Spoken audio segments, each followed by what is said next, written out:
जैसे दाढ़ का दर्द है किसी के, तो उसकी दाढ़ को पकड़ के ये कहें 4 कमाएं 32 खाएं, वास्ते कुतबे आलम के एक को छोड़ एक न जाए।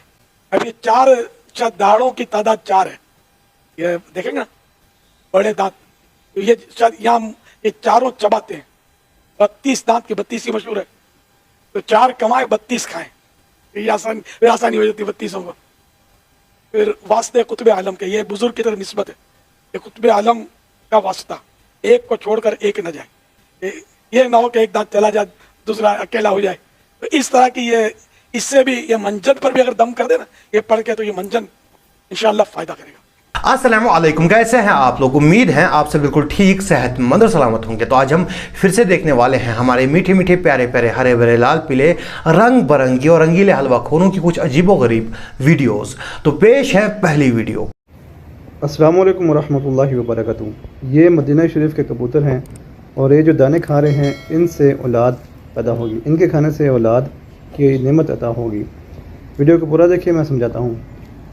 ये जो दाने नज़र आ रहे हैं आपको, ये सब दाने जो आपको नज़र आ रहे हैं, ये आपने मदीना से या मक्का से जो कबूतर खा रहे होते हैं आपने उठाकर ये ले जाने हैं साथ में, और आपने जाकर इनको इस्तेमाल करना है, खाना है इनको। तो इनके इस्तेमाल करने से यानी इनको खाने से अल्लाह ताला आपको औलाद की नेमत अता फरमाएगा।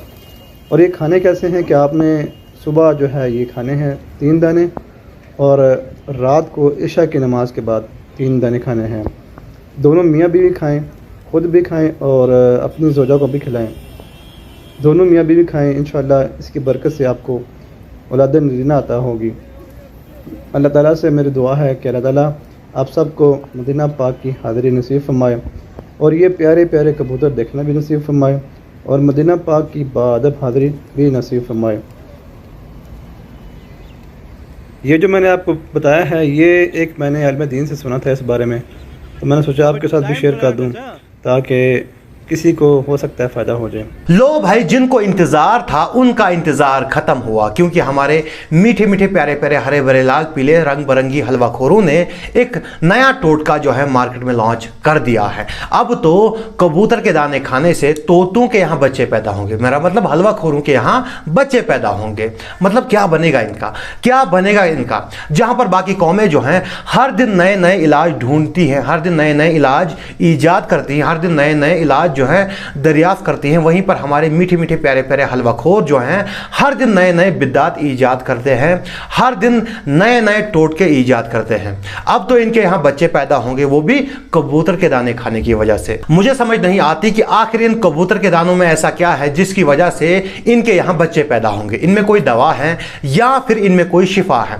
हालांकि साइंस के मुताबिक इनमें कोई दवा नहीं है, इनमें कोई ऐसी चीज़ नहीं मिली है जिसकी वजह से बच्चे पैदा हो, और कुरान और हदीस में इसका कोई जिक्र नहीं है कि कबूतर के दानों में कोई शिफा है या फिर इसे बच्चे पैदा होंगे। तो फिर ये जो हलवा खोरों के यहाँ बच्चे पैदा होंगे इसकी वजह से कैसे होंगे? क्योंकि कुरान और हदीस या फिर साइंस में इसका कोई जिक्र नहीं है। देखो, तुम्हारे बच्चे के चक्कर में बेचारे कबूतर के बच्चे भूखे मर जाएंगे, क्योंकि वो जो दाना है वो कबूतर और उनके बच्चों के लिए है, तुम्हारे लिए नहीं है। तो तुम क्यों खा रहे हो उनका खाना? तुम क्यों खा रहे हो? तुम इंसान हो तो इंसानों वाला खाना खाओ, कबूतर और उनके बच्चों का जो दाना है वो मत खाओ। अगर तुम कबूतर भी खा लोगे ना तब भी बच्चे पैदा नहीं होने वाले, क्योंकि बच्चे जो हैं कबूतर के दाने खाने से पैदा नहीं होते।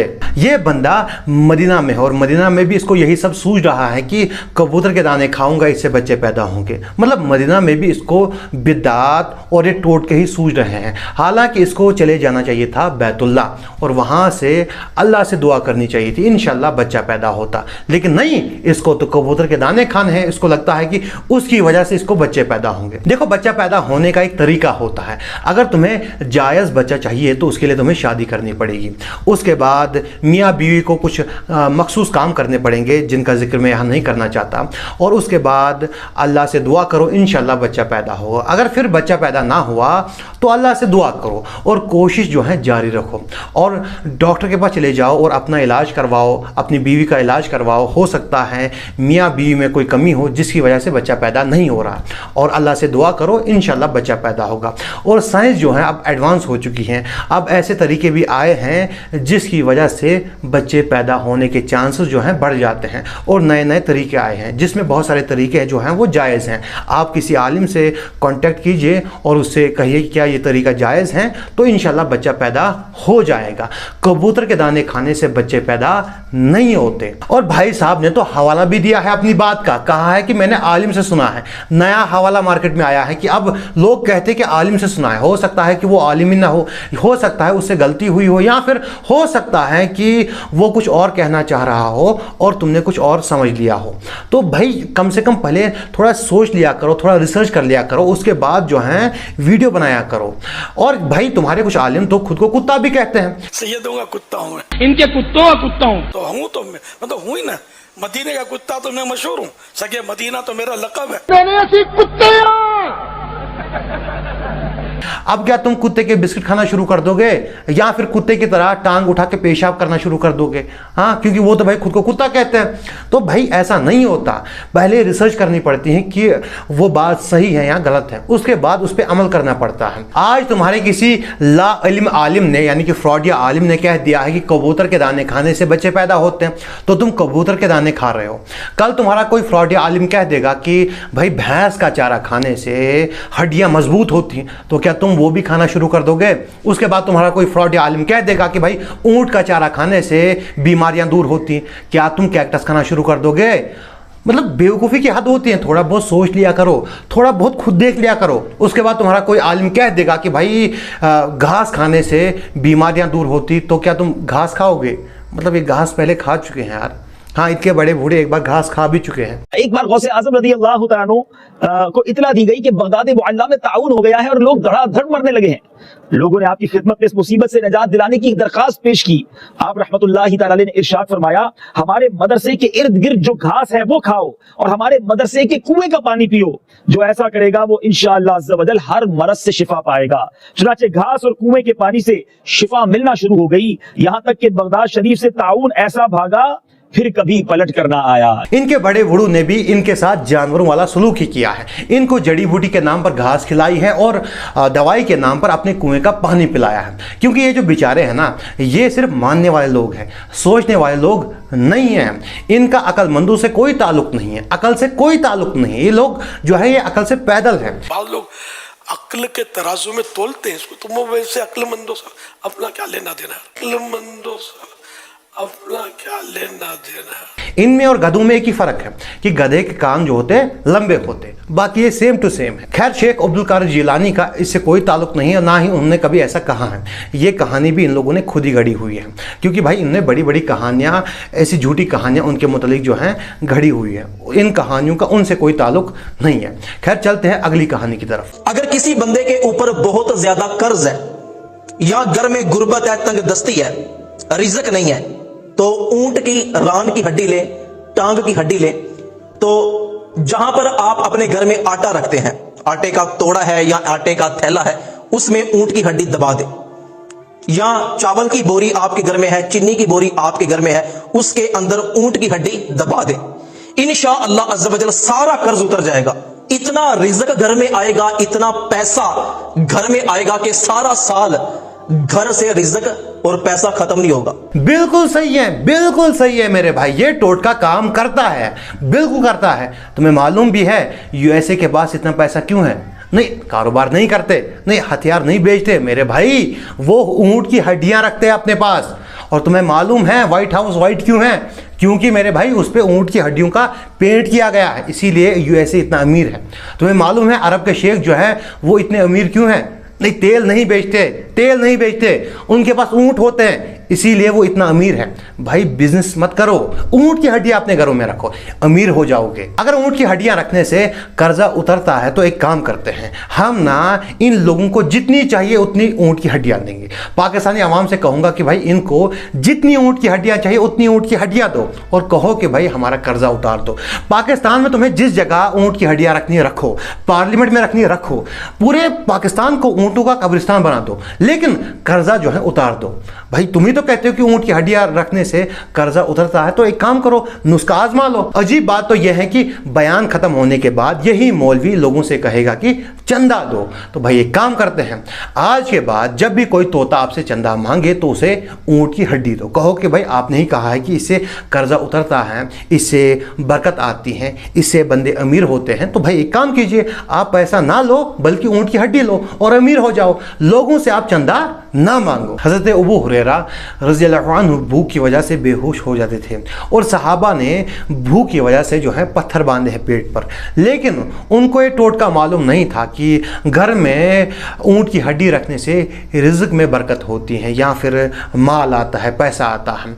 और सहाबा ने कर्जा लिया है और कर्जा उतारने के लिए उन्होंने मेहनत की है। ऊंट की हड्डी घर में नहीं रखी, हालांकि उन दिनों ऊंट भी दस्तयाब थे, ऊंट की हड्डियां भी दस्तयाब थी, क्योंकि बहुत सारे ऊंट ज़िबा होते थे। तो उन्होंने ये कभी अप्लाई नहीं किया, ये तरीका कभी अप्लाई नहीं किया, क्योंकि ये कोई तरीका है ही नहीं, कुरान और हदीस से कहीं भी साबित नहीं है। ये तो इनके मनगढ़ंत जो है ये टोटके हैं, जिनका दीन से कोई ताल्लुक नहीं है, इस्लाम से कोई ताल्लुक नहीं है, और ना ही ये जो तरीके हैं ये काम करते हैं। अगर आपने कर्जा लिया है तो मेहनत कीजिए, अल्लाह से दुआ कीजिए और इंशाअल्लाह कर्जा उतर जाएगा। ये टोटके जो हैं ये टोटके किसी काम के नहीं होते। खैर देखते हैं अगला टोटका। जिस बंदे को मिर्गी का दौरा पड़ता हो, किताबों में लिखा है अगर ऊंट के नाखून उसके गले में बांध दिए जाएं तो मिर्गी के दौरे खत्म हो जाएंगे। और अगर ऊंट के नाखून उसके ऐसे बंदे के गले में बांध दिए जाएं जो नशा छोड़ना चाहता है और नशा नहीं छोड़ पा रहा, उसका नशा छूट जाएगा, गले में बांध दिए जाए। अगर कोई नशा छोड़ना चाहता है तो वो ये तरीका आजमा सकता है, लेकिन मैं पहले ही कह दूं कि ये तरीका कारआमद नहीं है, ये कोई काम का तरीका नहीं है, इससे कुछ भी नहीं होने वाला, आपका नशा नहीं छूटने वाला। और रही बात मिर्गी की, तो नबी सल्लल्लाहु अलैहि वसल्लम के पास एक औरत आई, कहा कि मुझे मिर्गी आती है जिसकी वजह से मेरा सतर जो है वो खुल जाता है, आप अल्लाह से दुआ कीजिए कि अल्लाह मुझे इस बीमारी से निजात दे। तो आप सल्लल्लाहु अलैहि वसल्लम ने फरमाया कि अगर तुम चाहो तो सब्र करो, अल्लाह तुम्हें जन्नत देगा, और अगर चाहो तो मैं अल्लाह से दुआ करूंगा कि अल्लाह तुम्हें इस बीमारी से निजात दे।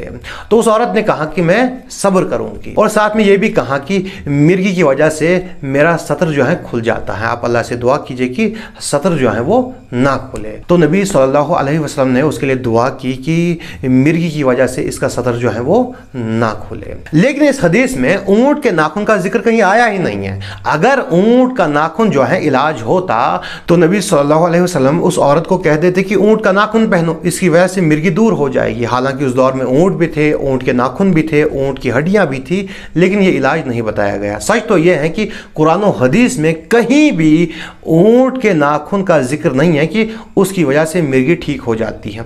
ये इन लोगों ने खुद ही इलाज बनाया हुआ है, इस इलाज का दीन से कोई ताल्लुक नहीं है। हालांकि ये लोग ये सारे ही इलाज दीन के नाम पर बेचते हैं, इस्लाम के नाम पर बेचते हैं। हालांकि ये जो सारे इलाज हैं, इन इलाजों का दीन और इस्लाम से कोई ताल्लुक नहीं है, और इन इलाजों की वजह से बहुत सारे जो एथीस्ट हैं या फिर गैर मुस्लिम हैं वो मुसलमानों का मजाक उड़ाते हैं, इस्लाम का मजाक उड़ाते हैं। हालांकि इन इलाजों का इस्लाम और दीन से कोई ताल्लुक नहीं है।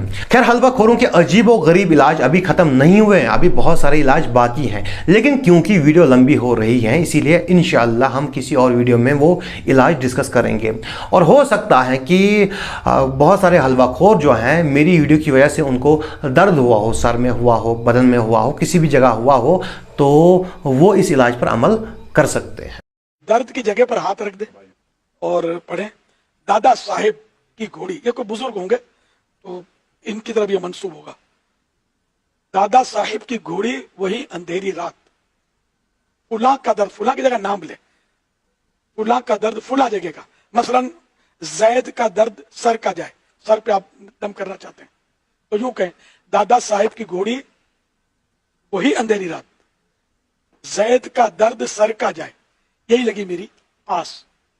ये पढ़कर 3 मरतबा पढ़े और दम कर दे। इंशाअल्लाह इस वीडियो का पार्ट 2 मैं ज़रूर बनाऊंगा, अगर अल्लाह ने चाहा तो ज़िंदगी रही तो। खैर आज की वीडियो यहीं तक थी। अगर आपको वीडियो पसंद आई हो तो वीडियो को लाइक कर सकते हैं, चैनल को सब्सक्राइब कर सकते हैं और वीडियो को ज़्यादा से ज़्यादा शेयर कर सकते हैं। इंशाअल्लाह मिलेंगे अगली वीडियो में। अस्सलामु अलैकुम।